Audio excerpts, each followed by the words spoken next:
I think we're a go. So John, if you want to go ahead and start the meeting.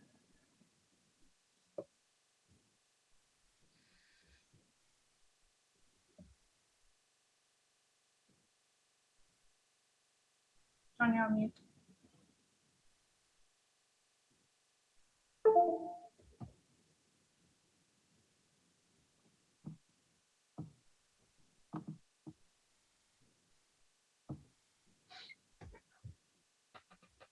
John, do you want to go ahead and start the meeting? I'm trying to.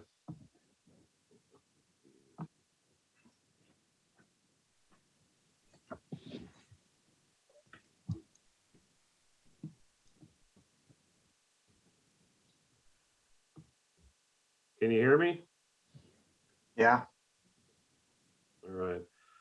I call the City of Milwaukee Budget Committee to order. First order of business, introductions. Let's start with the city councilors that are present. Mark Gamba, I'm the mayor. Lisa Beatty, City Councilor. Angel Falconer, City Councilor. Designate Kademas, City Councilor. And you said Kathy's not here, so we'll do the Budget Committee members now. John Stahl, Chairman.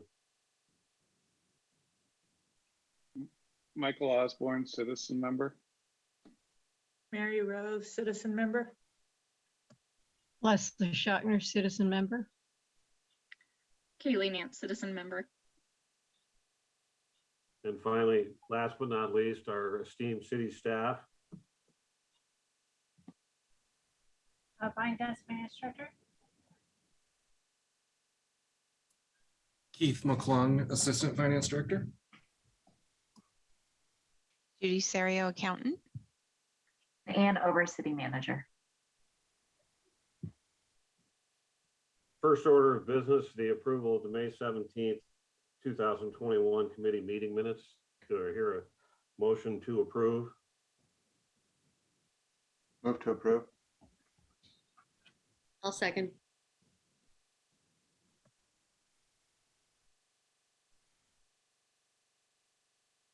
Any discussion? Hearing none, it's been moved and seconded to approve the prior Budget Committee meeting notes. All in favor, say aye. Aye. Opposed? Motion carries. Is there anyone who wants to make public comments? We do have Elvis Clark in the waiting room. I don't know if he does want to chat. So I'm going to promote him to panelist. His hand is raised, so. Here he is. Hello, I'm Elvis Clark in Ardenwell neighborhood. I'm a member of the Public Safety Advisory Committee as a member from Ardenwell neighborhood at Johnson Creek.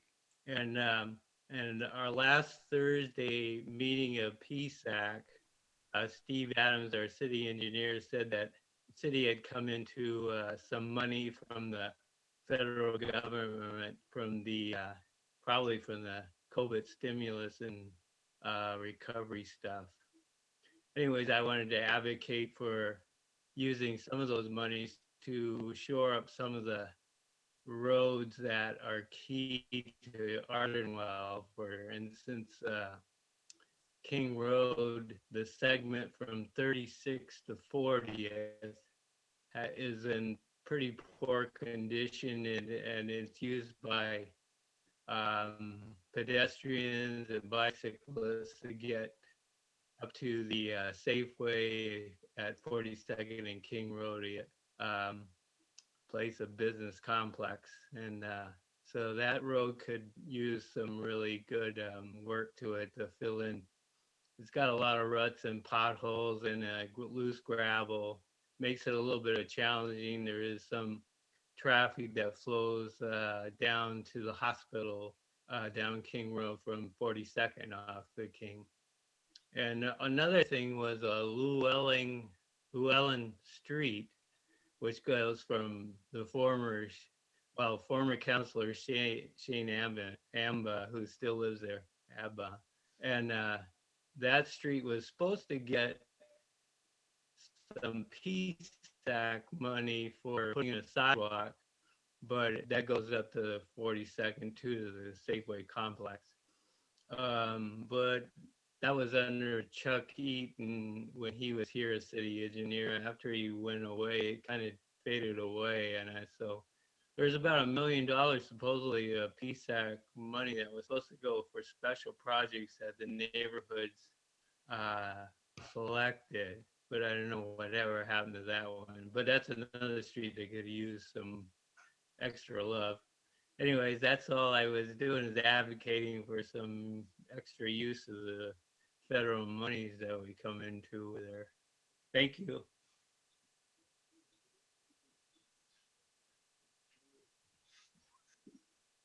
We appreciate your comments, Elvis.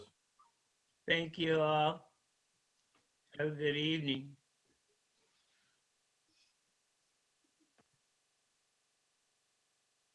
Next item on the agenda is the city manager update.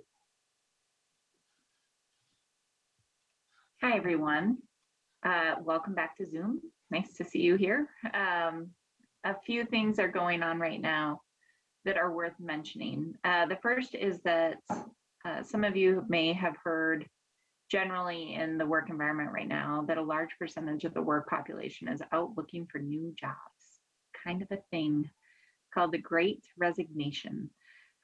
So as we are all going through this, we are seeing some shifts in teams, and in those opportunities are a chance for us to actually put FTE count where we need it or have needed it long term. So shifting things around to make sure that we have the right positions for the city that we're in today. Part of that means that we will be, sorry, Leslie, we will have, as an example, we are going to be putting out on the ground instead of well, okay, I'm trying to think which one to talk about. We have an engineering position that's been vacated. We are going to be bringing someone into that position. We've actually hired them. That position is going to be taking on different projects than we have in the past. We also have the new parks position. That's a 3-year time limited position only, where we're using a time limited FTE to design some parks that we receive funding from the federal government through the state and Representative Power and Sarah Taylor for. So it's stuff like that where we're moving people around just to make sure that we're able to deliver the projects and the commitments that we're making to all of you. I will say that even for the individuals, the staff that are here and will remain here, people are a little tired right now. This time coming back out, well, coming in through COVID into phase 2 or 6 or 15, whatever phase we are in COVID, it's exhausting. So it's taking a toll on some of the staff ability to focus and get through work at the level that we would normally do if this were an easier year. So I'm saying this in part for some of our SAFE projects may slip more than we would have normally liked. Some of our other projects will be later, like a month or 2 later than we would have hoped. In many cases, we didn't have deadlines, so most of the public doesn't know about that, but we had made commitments to you all about the CIP. So I'm just letting you know now that we're probably going to see some longer dates on some of the contracts that we're out constructing right now. The same construction companies are actually having the same problem where they're having turnover, they're trying to bring in new people, they're trying to have people in spaces. We're also having some issues with the product line. So getting the kinds of materials that we need in for some of our construction projects are harder than it used to be. It's all the same disruptions and impacts that you're seeing across the country right now. But I'm just bringing it home a little bit for each of you just to know that this is going to be expected as we're going into this winter. I will also say that I'm hearing really good things about some of that shifting back. So we are starting to hear more about development again in Milwaukee, some housing units that are to be expected are online or coming online. So I do think that people are finding their footing again, and we will still see some of the changes and the exciting things that we've been talking about for the last couple of years on some of these big projects. So I can answer any questions if anybody wants to talk about something specific. I should note some of the staffing changes we'll come back to you all probably in February if it looks like a department has transferred somebody from their office to another office. Let me give you an example of that. So the city manager and OCR's office had an AS2. It's a administrative specialist position. When that vacated, we actually moved that to Bonnie's office so that we can get another person working on contracts. Because with all the projects we've been doing, we didn't have enough contracting support in order to get the projects out in a timely way. That hopefully will speed up the projects going out the door on that end. Kelly Tucker, for those of you who haven't had a chance to meet her, is amazing. I actually refuse to sign anything in the city without Kelly's review because she is so detailed and so focused. She's also working a lot of hours in order to try and keep us running. And when she goes on vacation, it's really hard for us to get contracts out the door. So this will give her a backup, and we'll bring somebody in to start working through the system, and hopefully as a promotion opportunity in future years.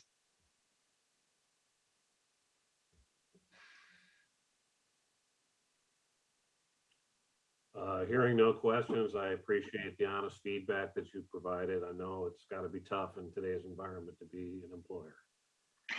You know, I will say that well, it is hard, I think, for anyone. What I've discovered is that everyone is having a hard time in COVID. There isn't a single person that I talk to that I don't think is struggling right now.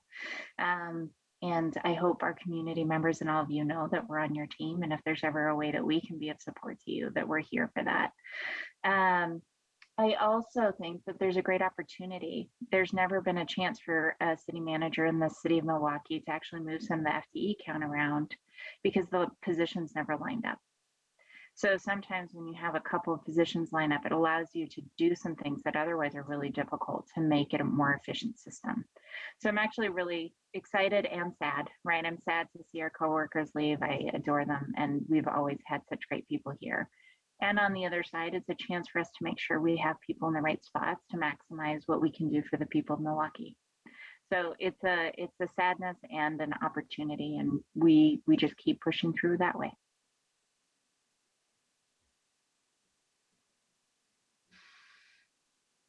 Turning a challenge into an opportunity. That's great. Every time.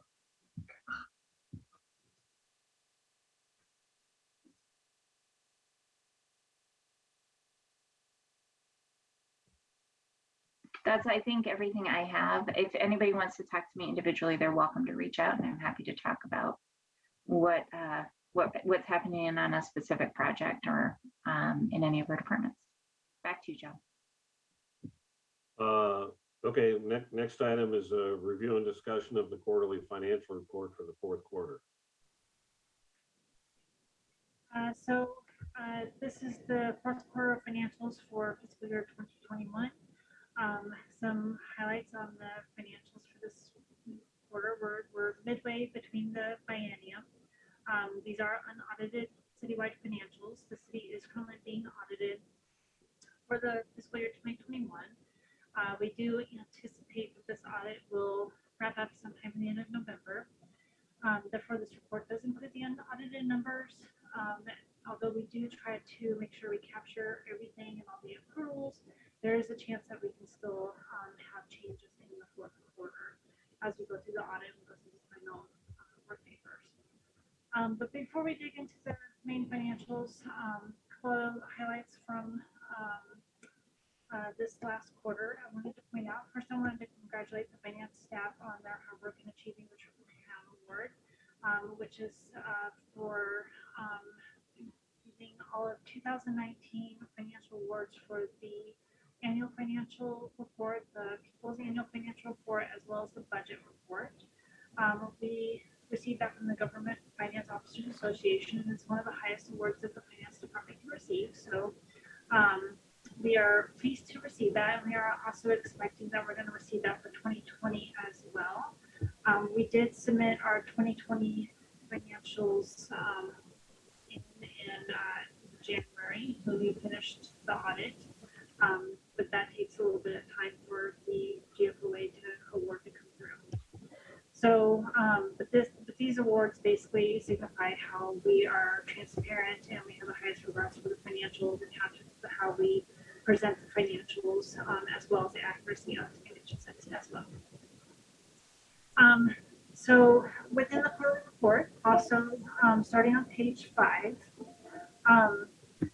we discussed the franchise fees. We actually added a new table, which we didn't have in the last quarter. But this table shows a comparison of what we expected in the budget process to the actuals. And for the majority, for the PGE, Northwest Natural, and Comcast and the telecoms, we all came in either expected or above expectations. We did have some losses in the solid waste and PAG and some of the electric service providers. But overall, the balances are meeting the agreements. But if there's any other questions, I'll turn it over to Keith if he has anything else further to say, or if anybody has any questions on the franchise fees directly. I guess too, I'd like to point out, Bonnie, or anybody looking on the the solid waste line, you'll see a kind of a negative impact of 88,000. That's not necessarily a decline in that revenue. That was a mistake on my part in terms of the budgeted number. It should have been 240,000. So either just a number was added. So it actually, solid waste is favorable this year. So.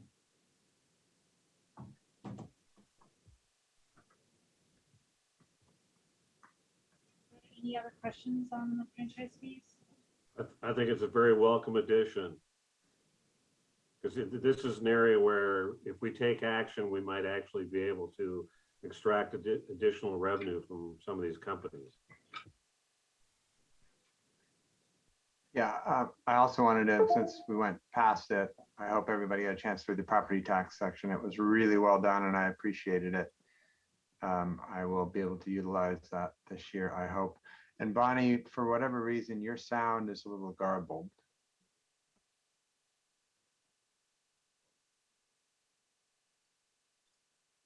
Well, she is working on that. I did just also want to highlight a comment that was just made by, I think it was Chair Stoll, about the franchised money. Is that correct? Anybody?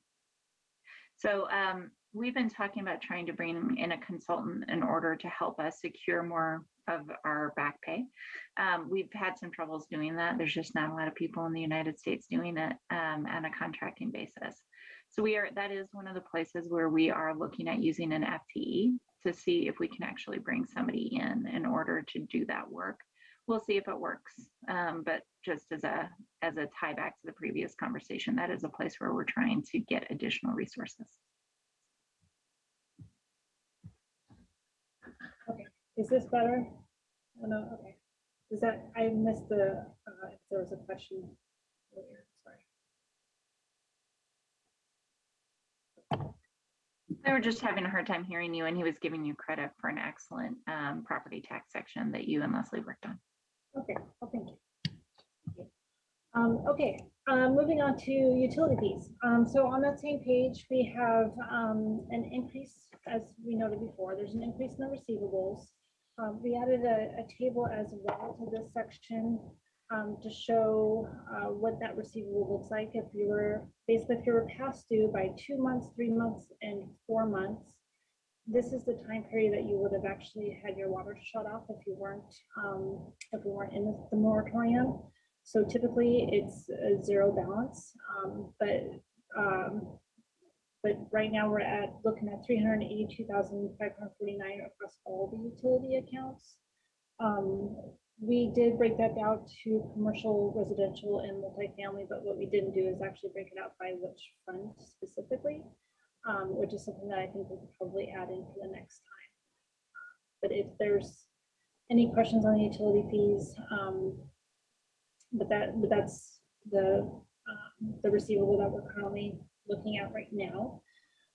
We are hoping that we do gain some of that back, as we've talked about before. Okay, Bonnie, my question is, those receivable balances, did they show up in cash reserves?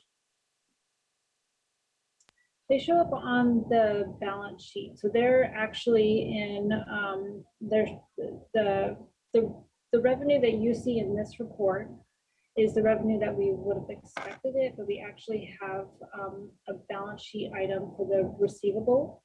We did have some bad debt write-offs that we did account for in this report under, we have to expense it. But those are the pieces that we are still working through with the audit, because the auditors are not actually. Let me ask the question a different way. Do those receivable balances, are they included in the cash reserve balances that show on the income statement? They are within the fund balance, which is the cash reserve. Okay, that's what I thought. I have a question, and I'm sort of remembering what was discussed before. First, I would like to say that I thought this was a very helpful chart. But my question is, what, maybe somebody can clarify for me. I think there was a discussion at one time about how much of the past due balance would in fact be able to be recovered through pandemic funds. And I don't recall what the upshot of that discussion was.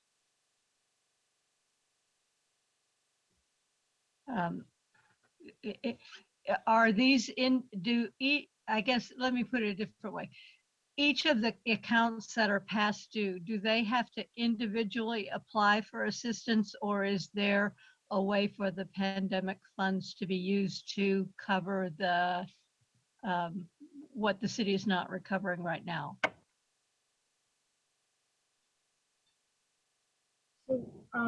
So the individual past due accounts do need to apply for an assistance fund, and we do have that set up through St. Vincent de Paul. So we have a program that we set up through them so they can apply for that assistance. I think you're also looking for how we can use some of those funds to help offset. We do have another fund that we set up. It's in non-departmental. We've had for years in the budget process. So we do utilize some of that to help offset some of the costs, some of the additional burden on the families that have a need for it. But right now, as far as the ARPA funds, the American Revenue Plan Act funds, there is not money set aside specifically for utility assistance, and that was based off of the guide. I'll let Ann talk. So, There is actually money set aside for utility assistance in the ARPA funds. So the process right now that we are utilizing is asking for individuals to participate in the program. So we actually have a separate agency review whether or not they've faced hardship before we get rid of income. So that has been the process. Your question, I believe, Leslie, is whether or not we have to do that. Whether or not we could simply take funds out of ARPA and place them into the utilities in order to make up that difference. And we can ask that question. I don't know if that answer is yes, because we can't prove that there is a need without having the review of the individual statements. So that's the difficulty for me, is I get audited based on whether or not we met the criteria of the federal funds. And if they don't go through the program, I'm not sure I can guarantee that we've met the criteria. So I guess what I am trying to sort through is it seems like there could be a disconnect between people knowing they have to go through that process. And my question is, if it gets to the point, I mean, will there be at some point, if there's not a way to pay for it otherwise, will there be some point at which those people are notified that they need to do this to clear it, or they will at some point be cut off? We have informed them that they need to participate in multiple letters. So this is not unknown to them. We have been going directly to accounts where people are not paying, encouraging them to go through the system to make sure that we are getting that information back through. So that part has happened. I do expect that if there is a letter that goes out threatening that we will shut off water, which is the thing that we do and haven't done since the start of the pandemic, that will actually trigger more people participating because suddenly there will be a negative, outcome if they don't Right. participate. So we do expect that there will be that day when we're ready to do that. We're not there yet because we're continuing to see major spikes in Oregon, and so we haven't wanted to go too fast on that front. Right. Okay. Thank you very much.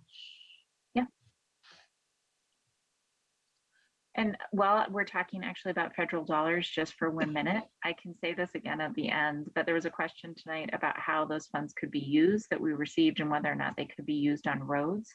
The funds that we've received to date cannot be used on roads. They were not one of the utilities that was listed as an option for the ARPA funds.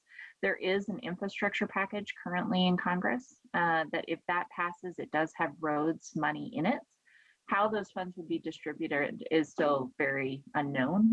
So it's possible that those funds would go to the state and then the state would triage the funding out. We don't know what we would qualify or not qualify for. So it's hard for me to answer future tense until I see what comes out of the Federal Register. But it passes and I see what comes out of the Federal Register. But for us today, the money that came out through ARPA can be used towards water. So storm, sewer, or water are all acceptable fund balances that could use ARPA funds to do CIP projects. If we did use those funds in that way, it would probably delay some of our bonding that we would take out as we're going through our infrastructure transfer, our big bonds that we're doing every 3 years right now for our integrated infrastructure plan.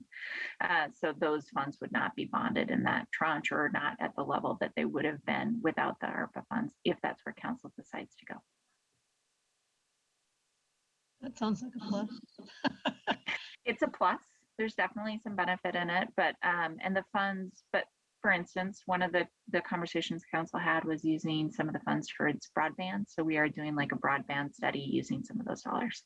So we haven't had a broad enough conversation. We did receive the first tranche this last week, and I believe the total for this tranche was $3.3 million.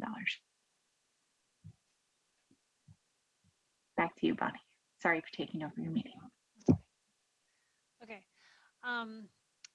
Okay, the next page 7, we also revamped the staffing levels table to show just a better picture of the number of FTE that we started at the beginning of the budget, where the transfers that happened, and then also where we're at currently at the end of the fourth quarter of the fiscal year.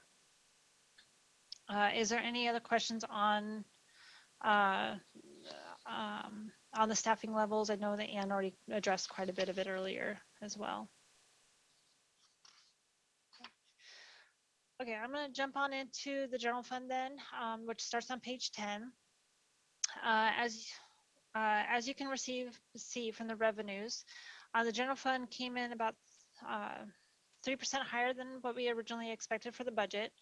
The intergovernmental and the CARES Act funds actually make up our largest contributing factor of that favorable balance. The largest declines that you will see in the revenues that we've seen all year long was the fines and forfeitures. But as noted in the report, and also what we've been saying all along, it was in the number of citations, but that number has increased in the fourth quarter. So although we are not expecting that to be fully recoverable, but we are seeing an uptick in that line item. And then as you look at the expenditures as a comparison, you'll see that there is some savings in the first half of the biennium in the several departments. And the one thing that you're going to see across the board in that savings is going to be really related to the personal services because of the vacancies that we've had. And then it's also going to be related to capital projects, either from not starting the capital project or delaying it for various reasons. I will say that we've also seen, when we talk about personnel, we also just haven't had people in offices using as many pens and as many, reams of paper and as many. So some of this drop off is simply we weren't physically present. People couldn't travel for work. They couldn't go to conferences for quite a while. So some of those dollars are going to be rolling. We are we're going to be addressing that when we come back to you all, probably in February, talking about how those funds are being shifted or spent elsewhere and why, at sort of this broad scope. The problems are different than they would have been in another year. So but the solutions still cost money. So it's figuring out ways to bring in consultants when we need a consultant to help backfill an issue. Parking study is a great example. We have a parking contractor who we work with when we're trying to figure out our downtown parking stuff. The parking issues have changed this year, plus we have a lot of development coming in. So we are working with that individual more than we had originally planned, stuff like that. Okay, thanks. Okay. So I'm going to move over to the City Hall Fund, the Debt Service Fund, and the Building Funds. They're all pretty much consistent with the prior quarters, which is, you'll see this through the whole fourth quarter, that the majority of the information didn't change a whole lot. So there's not really much to add with the City Hall, the debt service, or the building funds.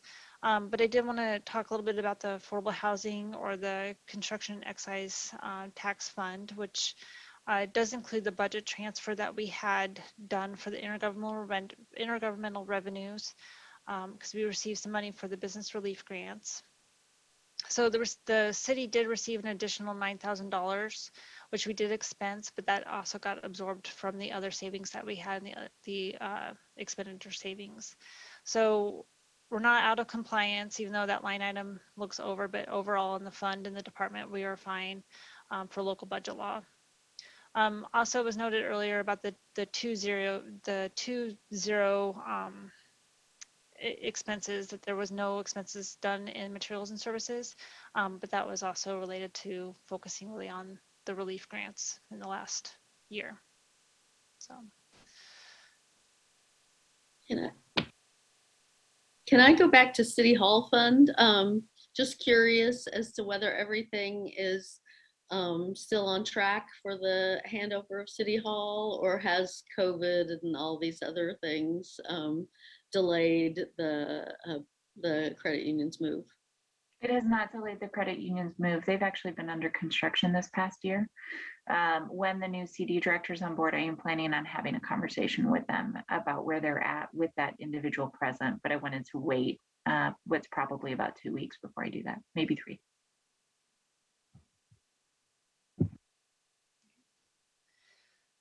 okay, if you go over to page 17, the library fund. Again, these are similar notes from the last quarter, but most notably here is that the library fines did get some increase in the last quarter. We did start collecting past due library fines. In fact, I've already looked at the first quarter of this fiscal year, 2022, and we're already about over $4,000 in our refunds, or not refunds, our collection of our fines. So already we're in the first couple months, we're seeing more in fines and forfeitures in the library fund than we did all year, fiscal year 2021. So Can I just add something there real fast? Yeah, sure. The first part is that it really bothered some people that they couldn't pay their fines over the last 18 months. Like, they would call really upset that we wouldn't accept their money. So we are accepting money to anybody who's watching now, because I know there are still some people who would like to pay them that we said no to at the time. Feel free to call. The second piece is the decision to reinstate them was one made by Link and by all the libraries in Clackamas County together. So we've been going through this pandemic as a team. I've really appreciated the other cities stepping up and having these conversations, but there was a decision to proceed about, what was it, a month or 2 ago? Yeah. Okay. And will there, as someone who might owe some fines, will there be there's usually like a food for fines kind of thing in the fall? Is that going to happen this fall? Yes. So you don't have to pay if you don't want to. If you want to wait it out, you can wait it out and give food instead. Okay. Any other questions on the library fund? Okay, on the transportation fund, on the table and the notes, there was a small mix up there. Note number one should have been related to electric utility privilege tax. And there really isn't much more to say except for that we actually received more in the PG franchise fees than we had originally anticipated. So that clerical error will be fixed from when I posted on the website. But in other line items, we did receive higher than projected in the county vehicle registration fees. We also received, there was actually in intergovernmental line item, you'll see that there was not much received and not a whole lot received in the intergovernmental, but that's actually related to a grant that we're anticipated in this coming fiscal year. And then also just on the, yeah, I think that was about all I had to say, actually. The materials and services are lower than anticipated because of, again, a lot of the things that we've already talked about with the other funds. And then projects have been moving along, but at a slower pace than we anticipated. So can I ask about the vehicle registration fee? I had noticed that as one of your notes at the beginning of the report too. So it's overall coming in higher, or do we think it's like, DMV was closed for a lot of 2020 and, is it just a delayed kind of income and it'll probably even out and be closer to projections in the end? Or Well, there is definitely a delay. So there is definitely that lag that we're now just kind of seeing that come in. These are based off of projections that we received from the county originally as well. So we'll see where it tapers off. But I think the DMV, and somebody can correct me if I'm wrong, but DMV I think has been open for a while or has accepting those payments for a while. And so I think that lag is finally caught up. But we'll definitely start seeing that in the next couple quarters if we're actually going to be over the projections or if we're just seeing that lag, as you said. and we get a percentage, a population-based percentage, right? So that means the whole county is over projections. Yes, I right? believe that's how that. Yeah, Okay. they calculated it. Okay. Okay, so if there's no other questions on the transportation fund, I'll move over again to the utility funds, which starts on page 22. And I'm putting in the bucket the water, wastewater, and stormwater and STC fund. It's basically the same story for each one of those, that we've received higher revenue than anticipated, except for the receivable piece that I had mentioned before. And then, but then on the other half of that, on the capital expenditure side, that we have seen delays there, but we are anticipating that those will increase over the next fiscal year. So there's not much to say, really. So if anybody's got any questions on the utility funds, otherwise I'll wrap it up with the urban renewal. Well, I actually just wanted to look at I guess I should have done this before, but I wanted to look at the income from water just because we had this horrible, hot, dry summer. So I'm guessing that water usage was way up. And so. Yeah, we have seen an increase in water usage, but that that's going to be coming up in the next quarterly report, because really July, I think, is when the really extreme hot days happened.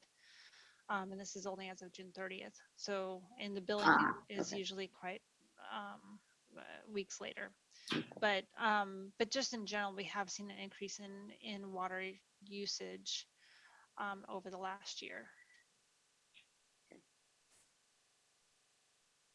Yeah, no, that makes sense to me. That super hot heat dome or whatever they called it was the very end of June, and so it wouldn't have been billed in this cycle, right? Yeah, right. Yeah. There's a timing difference there. Okay. Okay. The last fund was just the Milwaukee Redevelopment Commission Fund. Again, the favorable balances in the property taxes due to prior development that wasn't accounted for originally during the projections. We'll likely see that again in the next fiscal year. We'll get our property tax payments here in November, so we'll see where that that lands, but that's what we're anticipating. I'm not going to adjust the budget revenue. Typically, you don't adjust the revenue side on the budget anyways, unless there's some additional expense that's needed. But we are anticipating that we'll probably see another larger property tax payment than we anticipated before. All right. If there's any other questions with the URA fund or the capital projects section, but otherwise I don't have any other presentation.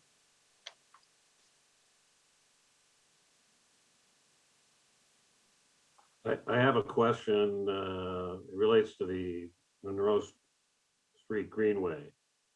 And what's the status and what fund would that go into once we get some money?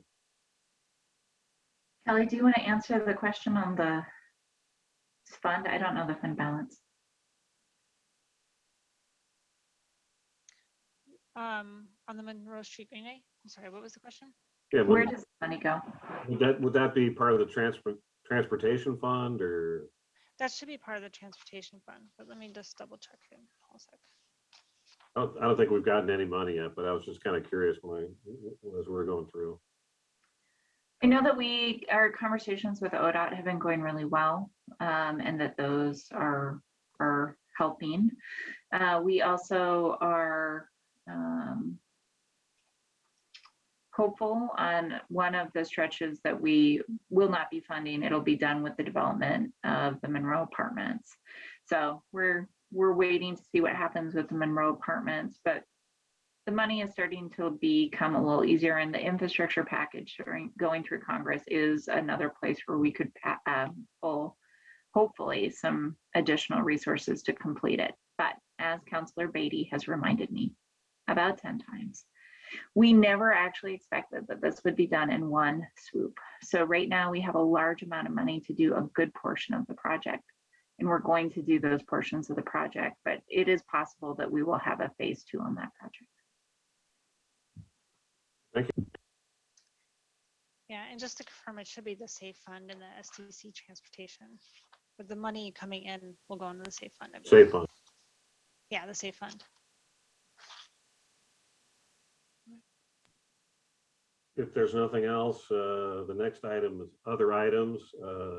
I had a discussion with Bonnie a couple of weeks ago. I've been in the chairman position for 8 or 9 years now. I'm about done. I plan to step down and allow someone else on citizen member to put themselves in as chairman. So I think Bonnie said we might take that on our next meeting. Yes. So thank you, John, and we do appreciate you being the chair. But I would like to put this onto the next agenda item so that it gives everybody time to think about whether or not you want to be the chair or not. So we'll add that to the next agenda item for the next meeting, which is in November. If there's no other items, I will entertain a motion to adjourn. Move to adjourn. Second. Moved and seconded to adjourn. Any discussion? All in favor? Aye. Aye. Aye. No one opposes. Thank you, staff, for your excellent package. Thank you, everyone.